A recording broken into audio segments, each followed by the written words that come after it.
však aj tuto má capa na železničnej. Sleza. Ideme tam a on mal 3 ročákov. Akurát sme jedného pohľadili. Bláznivé si to sem doniesol. A to vieš, že bolo stratené. Keď si to sem doniesol. No to tuto v búri nebolo. Ne, nebolo. Susedovi to zožralo niečo. Schované. Není to sprosté, ide to do vybudovaného. Liza, dávaj na ňu bacha. Ale vieš, aj oni sa musia naučiť, že majú utekať pred väčšou pouzou, čo nie je mama.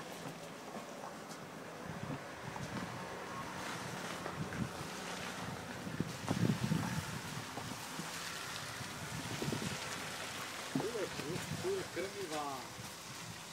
Tak ti poviem, že ja by som to mal kde pásť, lenže ja nemôžem tam vytvoriť takéto podmienky, lebo to bych tam musel bývať. No keď to chceš dojiť, tak... Vieš, lebo v Marianských, to by mi tam bezdomovci zašli doma. Tak to hej, to by ti zožrali. Že ja to nemôžem, aj u Dušana som mal strach, že to Počkaj, či nám aj tu neukradnú, vieš, lebo však nie je to zamknuté. Ale Cigáni, tu, keď vieš, tu pôjdu. veľa ľudí chodí, aj tie kone sú tu. Dobrý deň.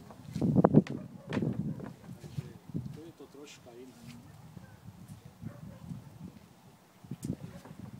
Ono výhoda je, vieš, že oni si podlezú a oni si idú žrať, čo chcú. A najviac ich chutia tieto drahé stromy.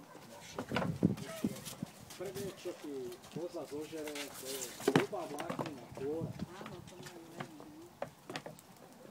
Žiadne zviera.